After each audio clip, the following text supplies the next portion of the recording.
Baik, Assalamualaikum warahmatullahi wabarakatuh. Perkenalkan, nama saya Felin Salsabila dengan NIM B1B1210889. Di sini saya akan mengangkat materi dari kelompok saya, yaitu tentang anggaran pendapatan belanja pada desa. Tugas ini saya penuhi untuk mengisi nilai pada UTS Keuangan Negara. Baiklah, selanjutnya saya akan menjelaskan apa itu pengertian dari anggaran pendapatan belanja di desa. Yang pertama, pengertian perencanaan keuangan. Memperkirakan pendapatan dan belanja untuk kurun waktu tertentu di masa depan disebut juga menjadi perancangan keuangan. Nah, dalam perencanaan keuangan ini yaitu adalah kegiatan untuk memperkirakan pendapatan dan belanja untuk kurun waktu tertentu di masa yang akan datang.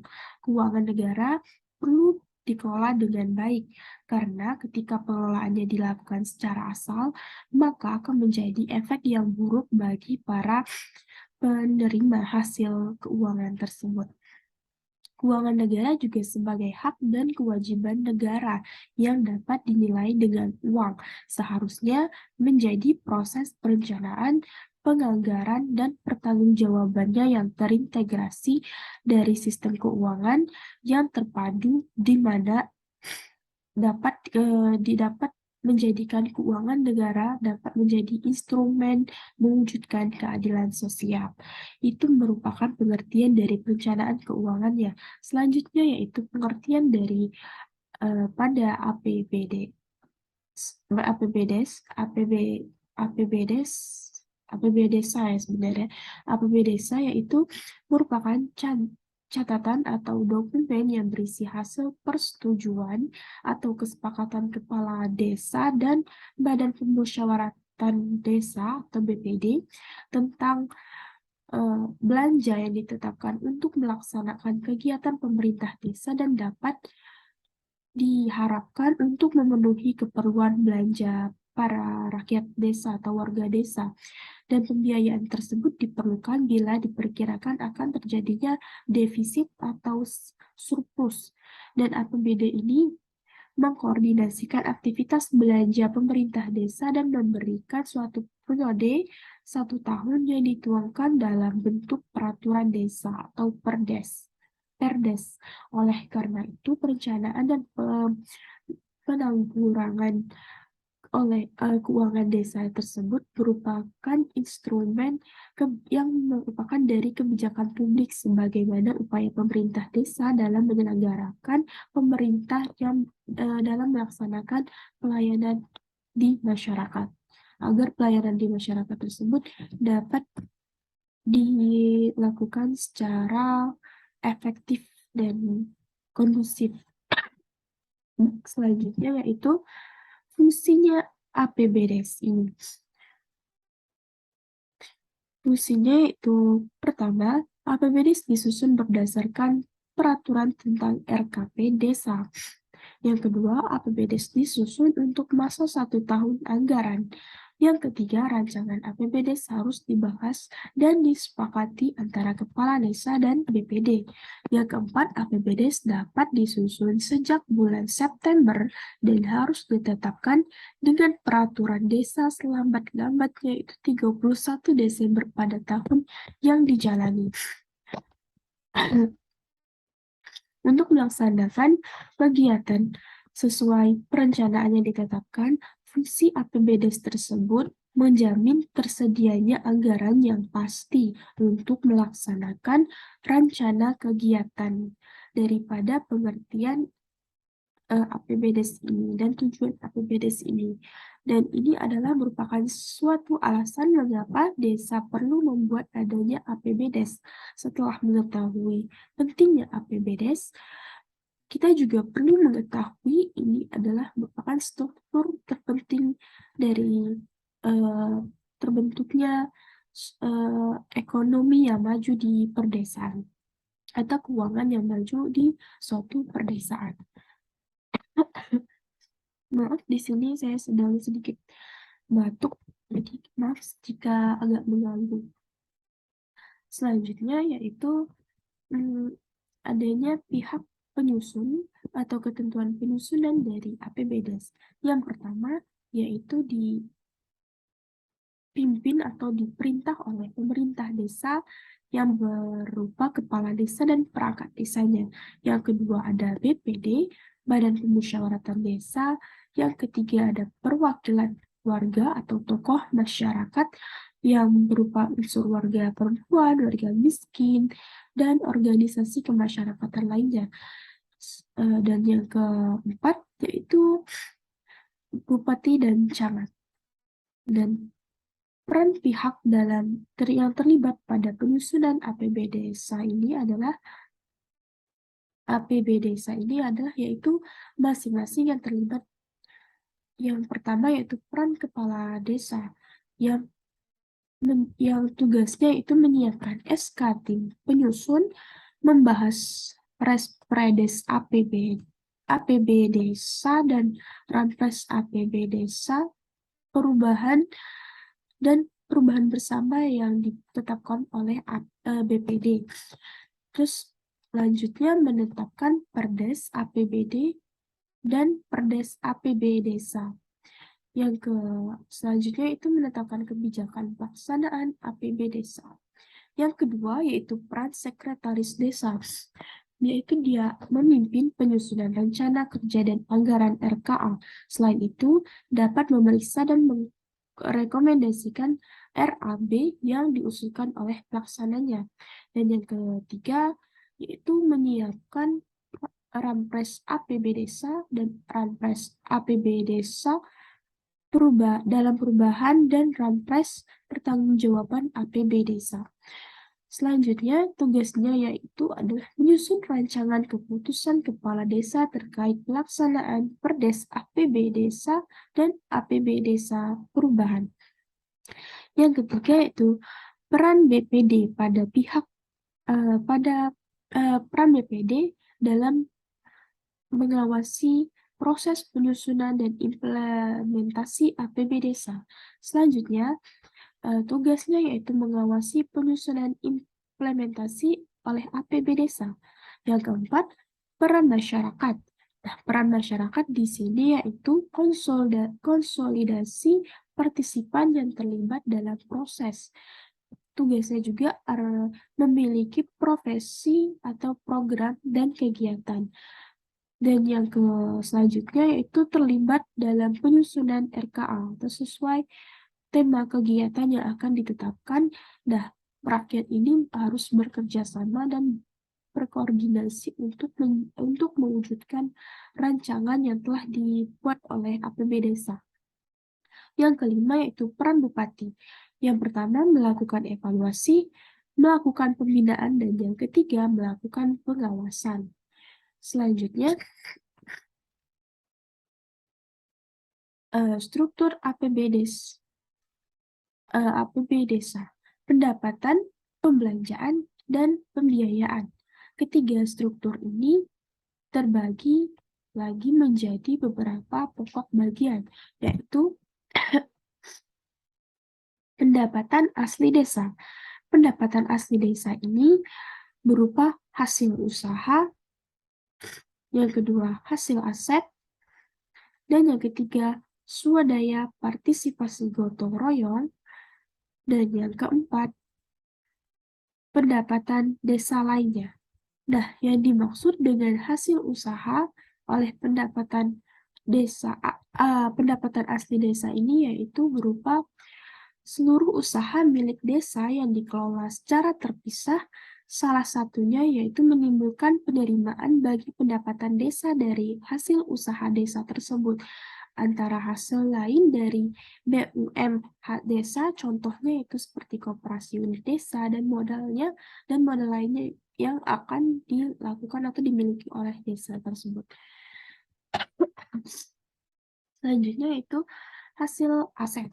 Nah, uraian dari hasil aset ini yaitu seluruh hasil dari barang milik desa yang berasal dari kekayaan asli milik desa atau kekayaan asli warga desa tersebut yang dibeli atau diperoleh dari APB desa dan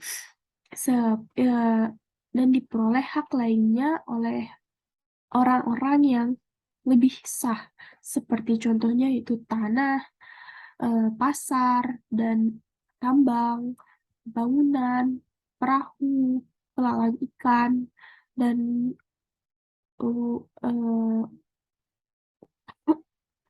tempat wisata, dan contoh lainnya itu masih banyak juga.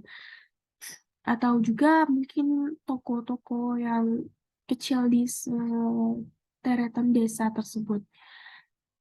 Dan yang selanjutnya itu ketiga, swadaya partisipasi gotong royong. Swadaya partisipasi gotong royong ini yaitu merupakan penerimaan yang berasal dari sumbangan pada masyarakat desa. Penganggaran swadaya ini dihitung secara cermat dan real dalam bentuk uang yang masuk ke rekening kas desa untuk mendukung pelaksanaan suatu kegiatan yang akan dilaksanakan di dalam desa tersebut. Yaitu seperti contohnya ketika adanya HUT RI atau perlombaan warga setempat. Dan yang keempat yaitu adanya pendapatan asli desa lain. Pendapatan asli desa lain ini yaitu maksudnya penerimaan desa lain yang diperoleh antara lain dari hasil pungutan desa sesuai dengan kewenangan desa yang ditetapkan dan diatur dalam peraturan desa. Pemerintah desa juga melarang melakukan pungutan desa di luar desanya gitu, yang dimana itu telah ditetapkan dalam aturan atau perancangan penyusunan kebiasaan di desa tersebut. Contohnya juga seperti pajak hiburan, pungutan parkir liar, pembedaan wilayah yang liar gitu, yang pembedaan wilayah yang mengaku-ngaku gitu. Nah, itu disalahkan atau tidak dibenarkan dalam pendapatan di desa. Dan slide selanjutnya itu pendapatan transfer. Yang pertama, adanya dana desa. Dana desa ini yaitu bersumber dari anggaran pendapatan belanja negara yang diperuntukkan bagi desa yang ditransfer melalui anggaran pendapatan dari belanja daerah kabupaten dan digunakan untuk membiayai kemasyarakatan, pemberdayaan masyarakatan. Dan desa sebelumnya juga dialokasikan sebagai kebijakan yang baik untuk daripada pendapatan ini dana ini harusnya ditransfer karena karena akan menerima berbagai tuntutan pada masing-masing warga, karena jika dana tersebut tidak dikelola dengan satu pihak, maka akan menimbulkan konflik. Contohnya itu pada kondisi tahun 2022 dianggap belum pulih 100% dari dampak COVID pandemi, sehingga warga miskin di desa harus melibatkan dana desa untuk mendapatkannya, yang dimana pengelolaan tersebut harus pada satu admin untuk supaya tidak terjadinya kerusuhan atau penyimpangan dari dana desa yang telah diperoleh oleh desa. Yang dimana yang disebutkan dalam aturan-aturan desa bahwa ketetapan di dalam desa tersebut tidak dibolehkan adanya pemungutan atau pelarian dana pada desa. Dan yang kedua itu bagian dari hasil pajak daerah dan retribusi daerah. Bagian dari hasil pajak daerah merupakan salah satu sumber dari pendapatan desa juga yang berasal dari bagian hasil pajak daerah. Bagian dari hasil pajak ini diperincikan dari dana desa, alokasi dana desa, dan bagi hasil pajak dan retribusi daerah. Contohnya itu retribusi daerah kabupaten yang dibagi untuk pembangunan desa. Dan yang ketiga itu alokasi dana desa atau ADD. Alokasi dana desa juga selanjutnya disingkat menjadi ADD ini merupakan bagian dari dana perimbangan atau dana alokasi umum yang diterima oleh kabupaten dalam anggaran pendapatan dan belanja daerah kabupaten setelah dikurangi dana alokasi khususnya yang selanjutnya dialokasikan ke desa. Dalam ADD di anggaran sesuai peraturan Bupati tentang tata cara pembagian dan penetapan rincian dana desa, alokasi dana desa juga tersebut merupakan bagian hasil dari pajak dan retribusi daerah. Selanjutnya yaitu bantuan keuangan dari APBD provinsi dan kabupaten. Dalam provinsi, bantuan keuangannya merupakan kepada desa yang menjadi upaya untuk mendukung pemerintah desa dalam melaksanakan kegiatan pembangunan. Bantuan itu diharapkan untuk menjadi anggaran apabila sudah ada ketetapan dari pemerintah provinsi atau sudah ada persetujuan dari pemerintah provinsi. Nah, sedangkan dari kabupaten yaitu merupakan bantuan keuangan dari pemerintah kepada desa yang untuk mendukung pemerintah desa dalam melaksanakan kegiatan pembangunan dan pemberdayaan masyarakat desa. Bantuan keuangan tersebut dapat bersifat khusus dan bersifat umum juga. Bantuan keuangan itu dianggarkan apabila sudah ada dasar hukum atau ketetapannya sah yang dikeluarkan oleh pemerintah kabupaten. Jadi sama-sama dari provinsi ataupun dari kabupaten juga harus meminta persetujuan atasannya juga. Tidak bisa semena-mena untuk menerima bantuan tersebut secara begitu saja. Baik, selanjutnya memasuki pembelanjaan desa. Yang pertama yaitu adanya penyelenggaraan pemerintah desa. Bidang penyelenggaraan pemerintah desa ini sendiri diklasifikasikan menjadi beberapa sub-bidang, antara lain yaitu pertama, penyelenggaraan penghasil tetap yang tunjangannya dan operasionalnya Pemdes. Yang kedua yaitu sarana dan prasarana pemerintahan desa. Yang ketiga yaitu administrasi kependudukan, pencatatan sipil, statistik, dan kearsipan. Yang keempat yaitu tata praja pemerintah, perencanaan keuangan, dan pelaporan serta pertanahan. Selanjutnya itu pelaksanaan pembangunan desa. Untuk melaksanakan pembangunan desa ini juga terdiri dari beberapa subbagian. Itu pertama, pendidikan, kesehatan, pekerja umum, kewawasan pemukiman, kehutanan lingkungan hidup, perhubungan komunikasi dan informatika, serta pariwisata dan energi yang sumber daya mineralnya. Selanjutnya yaitu pembinaan kemasyarakatan desa. Sedangkan untuk klasifikasi subbidang pada pembinaan kemasyarakatan desa tersendiri hanya terbagi menjadi 4. Yang pertama ketentraman, ketertiban, dan pelingkungan masyarakat. Yang kedua kebudayaan dan keagamaan. Yang ketiga kepemudahan olahraga. Dan keempat yaitu kelembagaan masyarakat. Yang ke D selanjutnya pemberdayaan kemasyarakatan desa. Pada pemberdayaan kemasyarakatan desa tersebut ini terbagi menjadi beberapa bagian, yaitu yang pertama kelautan dan perikanan, pertanian dan peternakan, peningkatan kapasitas aparatur desa, pemberdayaan perempuan, perlindungan anak dan keluarga, koperasi atau usaha mikro kecil menengah ke bawah, dukungan penanaman modal, dan perdagangan oleh perindustrian. Selanjutnya, pengeluaran tidak terduga.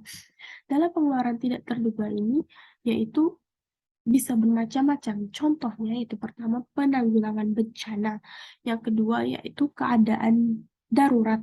Dalam benar-benar keadaan darurat membutuhkan pengeluaran biaya yang sangat-sangat tidak terduga. Yang ketiga keadaan mendesak. Selanjutnya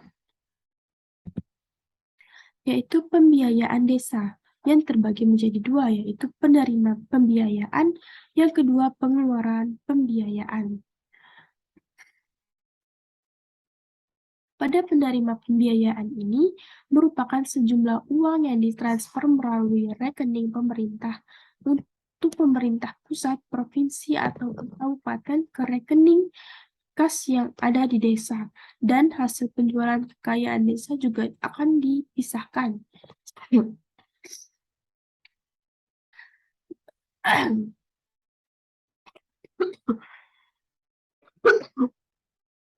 Mohon maaf, sedikit mengganggu. Selanjutnya itu pengeluaran pembiayaan. Pada pengeluaran pembiayaan ini merupakan dilakukan pengeluaran pembiayaan ini dilakukan saat kewajiban pada masa yang akan datang dalam rangka memperoleh beberapa keuntungan, baik pada tahun anggaran yang bersangkutan maupun tahun anggaran berikutnya yang belum bersangkutan.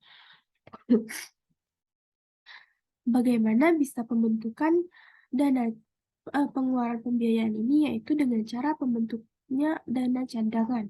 Pembentukan dana cadangan dimaksud untuk mengendali kegiatan yang menyediakan dana tidak ada sekaligus dapat menjadi titik aman jika sumber daya atau dana cadangan itu telah menipis.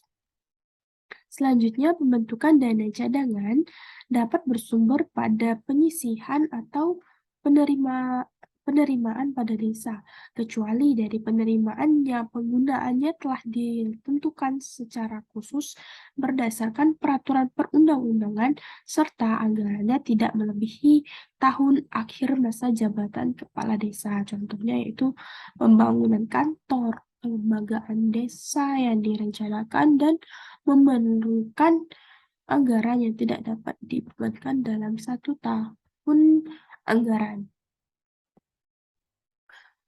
Selanjutnya yaitu dalam alur penyusunan yang pertama disusun dan diajukan oleh kepala desa dan BPD. Yang kedua, sebaiknya dikonsultasikan kepada elemen masyarakat. Yang ketiga, hasil dinatutasi untuk perempuan. Yang keempat, penetapan anggaran dana. Selanjutnya yaitu alur pada pembahasan. Baik, alur pada pembahasan tersebut dapat kita kajikan melalui pertama, naskah anggaran desa harus sudah diterima oleh anggota BPD dan pemerintah desa. Yang kedua, disampaikan kepada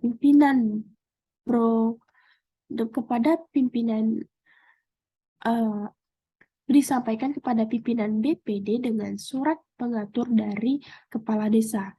Selanjutnya itu anggaran desa diposisikan kepada sekretaris BPD atau komisi.